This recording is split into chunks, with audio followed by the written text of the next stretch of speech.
Ya, Ibu.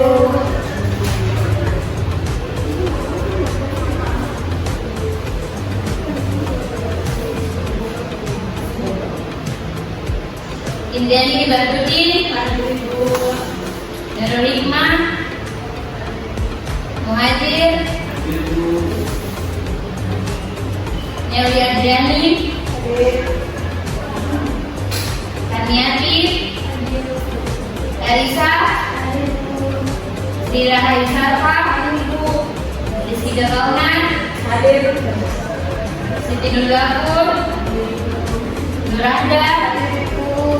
Baik, hari ini yang hadir cuma beberapa orang saja ya.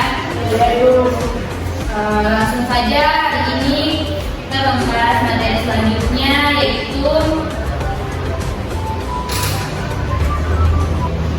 metabolisme.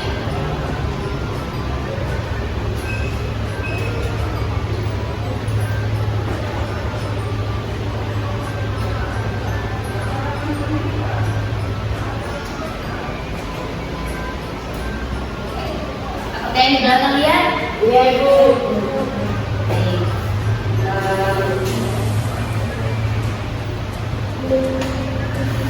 Jadi materi hari ini adalah metabolisme. Siapa tahu dari pengertian dari metabolisme? Jadi metabolisme adalah proses pembentukan atau penguraian zat di dalam sel yang disertai dengan adanya perubahan energi. Di sini metabolisme dibagi menjadi dua, yaitu apa-apa? Anak-anak apa yang tahu?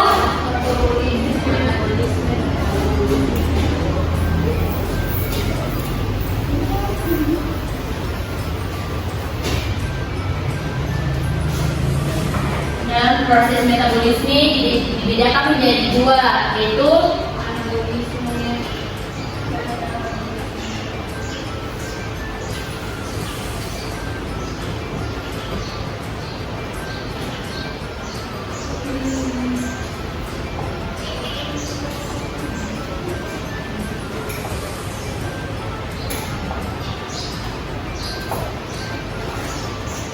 anabolisme dan katabolisme.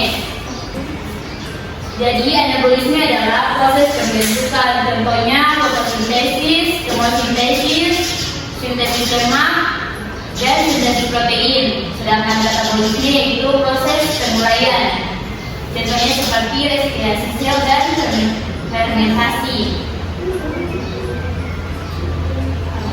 Adapun proses anabolisme biasanya banyak membentuk energi sehingga reaksi dapat berlangsung secara cepat dan efisien. Reaksi yang memerlukan energi dalam bentuk panas disebut reaksi endokrin atau reaksi endoterem.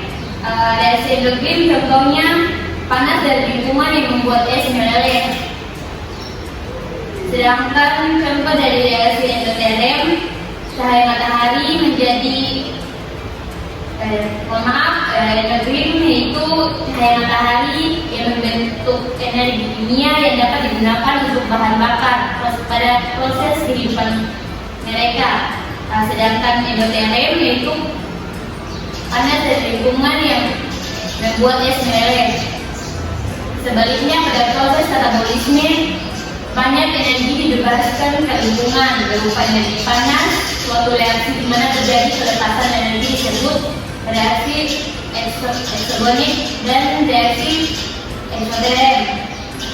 Proses metabolisme memerlukan enzim. Kenapa proses metabolisme memerlukan enzim? Ada yang tahu?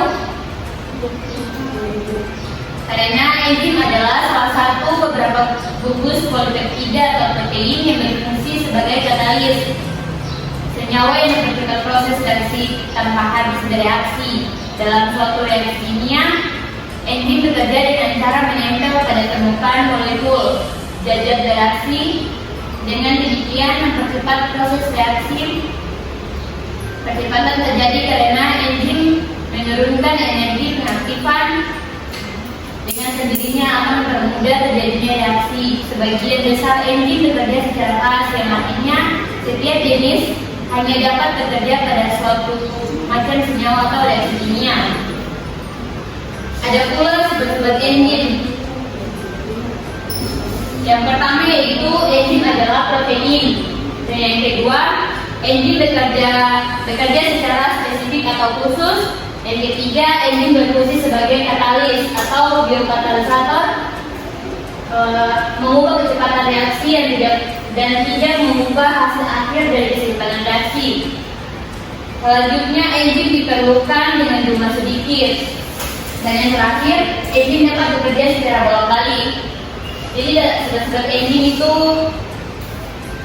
yang ada di PowerPoint. Selanjutnya ada pula faktor-faktor yang mempengaruhi kerja engine. Di sini ada 5 faktor, yaitu substrat, suhu, cara sama atau pH, kofaktor, dan katalysator. Sampai di sini ada yang belum jelas. Selanjutnya saya akan membagi 2 kelompok. Saya memberi tugas selalu presentasi depan. Jadi kelompok 1 di sebelah kanan saya dan kelompok 2 sebelah kiri saya.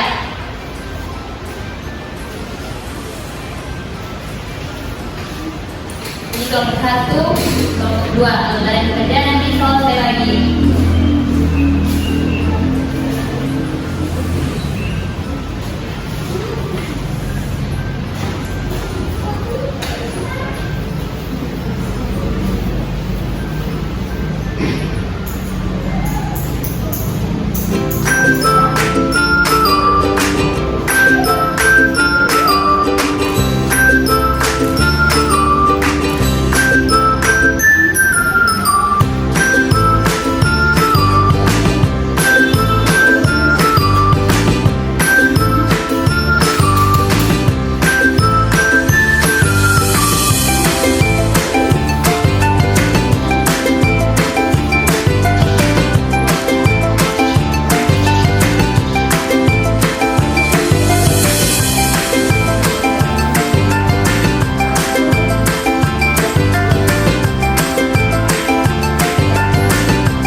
adalah faktor kedua yang menyebabkan kegiatannya. Ketika pH terlalu tinggi atau terlalu rendah, maka enzim akan mengalami denaturasi atau kerusakan.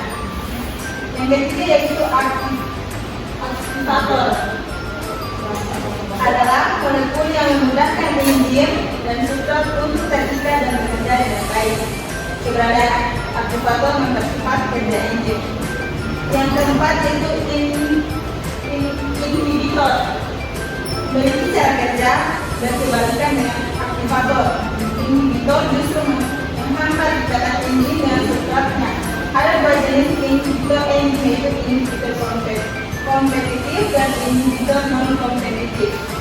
Yang terakhir yaitu substrat. Substrat yang telah mencapai titik jenuh akan membuat kecepatan reaksi tidak bisa ditambah lagi karena sudah mencapai batas maksimal. Laju reaksi enzim bisa meninggal akibat terjadi penurunan konsentrasi substrat. Mungkin itu saya presentasi dari kelompok kami dan kelompok kedua. Terima kasih. Baik, dari aku untuk kelompok 1. Nah, selanjutnya kelompok 2. Perkenalkan nama, jumlah anggota. Sebelumnya, Assalamualaikum warahmatullahi wabarakatuh. Waalaikumsalam warahmatullahi wabarakatuh. Terima kasih atas kesempatannya. Perkenalkan, nama saya Kaisa Prasa dari kelompok 2 dengan anggota 5 orang. Misalnya pada judulnya yaitu menjelaskan perbedaan dari anabolisme dan katabolisme disertai contohnya. Baik, langsung saja katabolisme. Katabolisme adalah reaksi kimia dalam makhluk hidup yang mana terjadi, contohnya reaksi aerob dan respirasi anaerob. Yang kedua itu anabolisme. Anabolisme ini adalah reaksi kimia dalam makhluk hidup yang mana terjadi pembentukan senyawa sederhana menjadi senyawa kompleks dan membutuhkan energi, contohnya fotosintesis dan kemosintesis. Baik, terima kasih dari saya dari kelompok 1. Dari aku untuk kecantikan.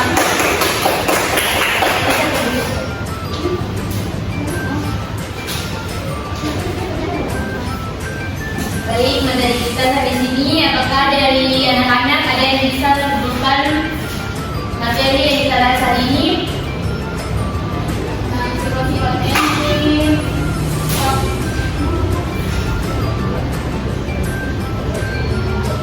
Simpulkan dari materi hari ini, metabolisme.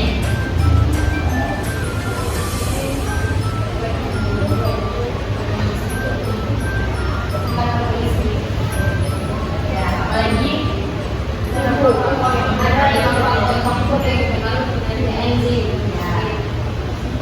Yang pertama substrat, kedua suhu, ketiga kemasan, ketiga keempat kofaku, dan kelima inhibitor. Baik, yang lagi bisa baca kesimpulan mengenai materi hari ini. Suara diperbesar. Kesimpulannya yaitu metabolisme sel merupakan modifikasi senyawa kimia secara kimia di dalam sel sel.